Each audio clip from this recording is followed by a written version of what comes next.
大家好，歡迎收睇網絡豆沙包，我係依晴。在座咁多位，應該有好多人都有養過寵物啩。我自己都係愛貓狗之人，因為佢哋實在太得意啦，識聽你講嘢，識俾反應，有時令到你唔知好嬲定好笑。佢哋甚至願意付出一世嘅時間去陪住你。其實毛孩嘅世界好簡單，佢哋嘅眼中就只有你，每日都喺度等你返屋企，等你同佢一齊玩，等你帶佢出街散步，同主人一齊先會安心。有冇人問過你，你屋企嗰隻貓貓或者狗狗對你嚟講係咩嚟㗎？如果你係一個真正嘅鏟屎官或者狗奴才，你嘅答案一定唔會係寵物，亦都唔會係一隻動物。你會毫不猶豫地講，佢係我嘅家人。呢個答案以前可能只係我哋呢啲愛動物嘅人自己心知肚明，覺得呢種感情雖然深厚，但喺社會制度層面上好似好難被正式承認。畢竟法律係人定嘅，係為人而服務嘅。動物喺好長一段時間內都只被視為財產。但係我哋終於等到一個令人振奮嘅消息。2025年6月，澳洲新南威爾斯州正式通過修例，容許人寵合葬。呢個唔單止係一條法律嘅修改，更加係一個劃時代嘅社會文化轉變，係對無數家庭、無數鏟屎官情感嘅一份最大、最莊嚴嘅尊重。見到呢個新聞，我同你一樣，心入面係滿滿嘅感動，甚至係想喊，因為我哋終於可以光明正大、挺直條腰咁講，我同我嘅毛孩，無論生死，都要喺埋一齊。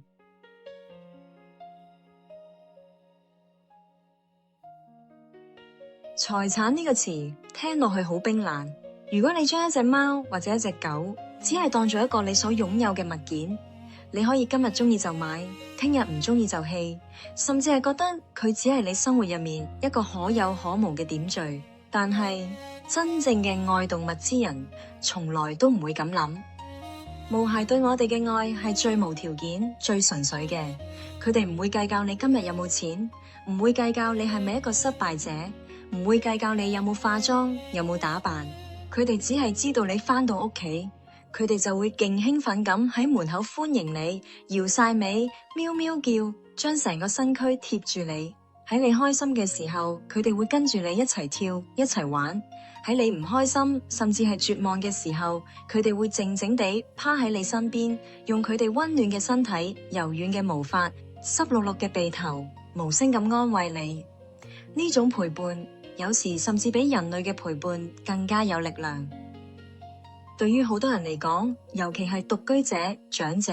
或者係選擇唔生小朋友嘅夫婦，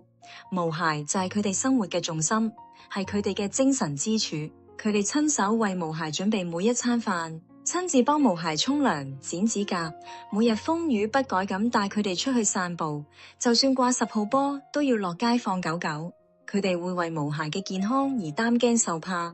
會為毛孩嘅一個小動作而開懷大笑。毛孩已經唔再係一個外來嘅成員，而係徹底融入咗家庭嘅每一個角落，成為咗家庭嘅一個不可取代嘅成員。我哋嘅記憶，我哋嘅喜怒哀樂，我哋嘅生活軌跡，都已經同佢哋緊緊咁交織埋一齊。所以如果你話佢哋只係一個寵物，或者係一個資產，真係太過冰冷，亦都太過低估呢種深刻嘅情感。佢哋就係屋企人，同我哋流緊不一樣嘅血，但係擁有同一樣溫暖嘅心。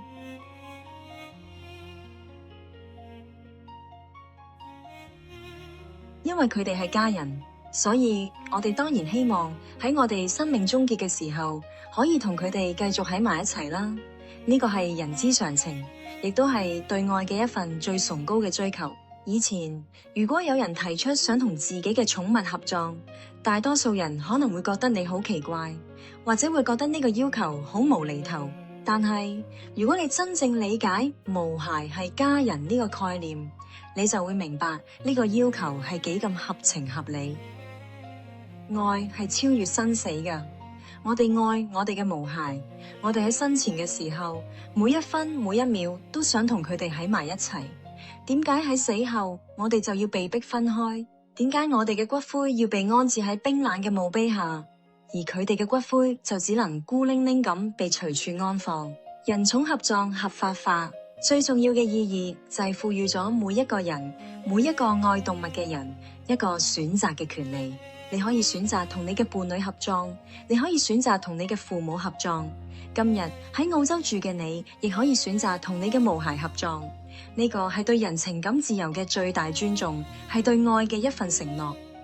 除咗係圓滿人嘅情感，人寵合葬同樣係給予毛孩一份死後嘅尊嚴。喺過去，當毛孩去世後，大多數人只能選擇將佢哋嘅遺體火化，然後將骨灰帶返屋企安放。雖然呢個係一種表達思念嘅方式，但係對於好多年長嘅鏟屎官嚟講，佢哋會擔心，當自己都去世之後，毛孩嘅骨灰應該何去何從？會唔會俾其他人遺忘，甚至係被拋棄？人寵合葬提供咗一個更長遠、更穩定嘅解決方案。當你可以將你嘅骨灰同毛孩嘅骨灰安葬喺同一個墓穴入面，你就為佢哋安排咗一個最後嘅家，一個你可以永遠同佢哋相守嘅地方。呢個唔單止係俾你自己一個安慰，更加係俾毛孩一個最莊嚴、最體面嘅結局。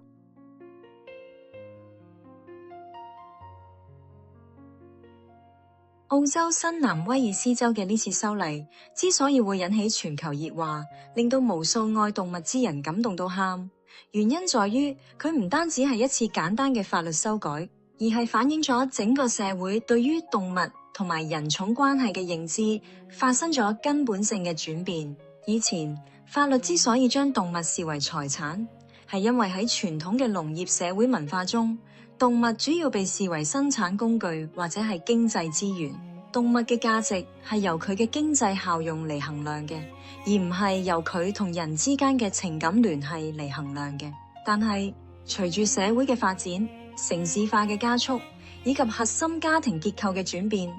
人同動物之間嘅關係發生咗巨大嘅改變。越嚟越多嘅人選擇同動物共同生活，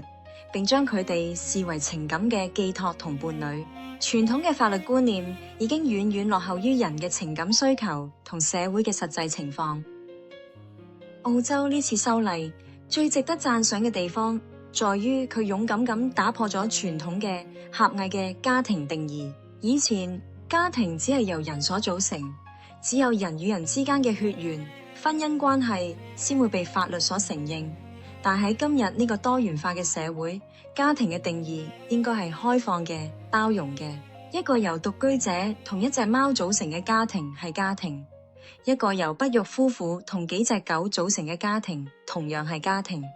呢次法律嘅修改，正係對呢種多元家庭形式嘅一種法律承認同尊重。佢話俾我哋知，愛唔一定需要血緣，愛唔一定需要同一個物種。只要有真誠嘅情感聯繫，只要有彼此嘅陪伴同付出，就係一個真正嘅家。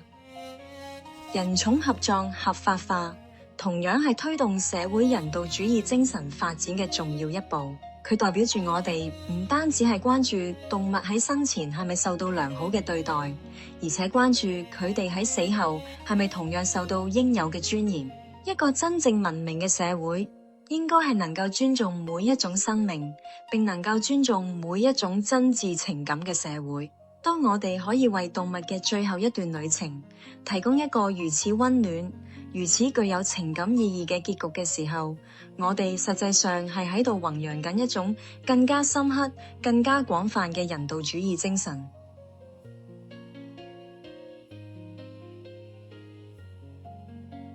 當然，一個法律嘅通過唔代表每個人都可以立即無條件咁實現人寵合葬。我哋需要理性同務實咁對待其中嘅具體配套措施。正如之前事實查核所提到嘅，法律允許唔代表所有墓園都要被迫接受。墓園經營者擁有最終嘅決定權，呢個係一個非常重要而且合理嘅配套設計。我哋唔可以強迫嗰啲有特定宗教信仰或者係有傳統規章嘅墓園去接受呢個改變。我哋需要做嘅係俾墓園經營者時間同空間去評估同規劃。對於願意提供人寵合葬服務嘅墓園，包括私人墓園、特定嘅紀念花園等，政府應該俾更多政策上嘅引導同支持。甚至可以考慮發展專門嘅人寵共融紀念園區。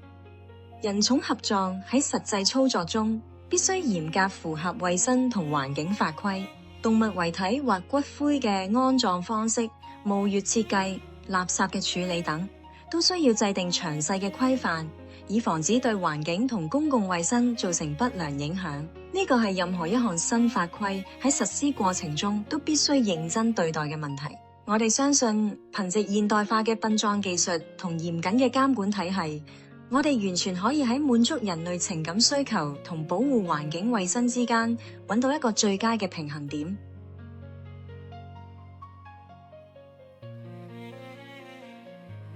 最後，我想對所有同我一樣都係愛貓狗之人講，請相信，愛就係最強大嘅力量。正正係無數人對毛孩嗰份深厚純粹嘅愛，推動咗社會嘅進步，改變咗過時嘅法律，令我哋終於可以等到人寵合葬合法化嘅呢一日。呢個係一個遲嚟嘅正義，佢俾咗我哋一個希望，令我哋知道我哋嘅聲音係可以被聽見，我哋嘅情感可以被尊重，我哋所追求嘅愛永不分離嘅願望，唔再係一個遙不可及嘅夢想。我哋非常強烈支持呢個新法例，我哋都希望澳洲新南威爾斯州嘅呢次經驗可以成為一個好嘅開始，可以啟發到世界其他國家同地區，包括我哋自己身處嘅地方香港，去重新思考人同動物之間嘅關係，去重新定義家庭，去重新賦予愛一份更宏大、更超越嘅意義。願每一隻毛孩都被世界溫柔以待，願每一位毛孩主人都能夠無憾地守護佢哋嘅一生，直至生命終結，直至愛喺另一個世界延續。我哋支持，因為我哋愛。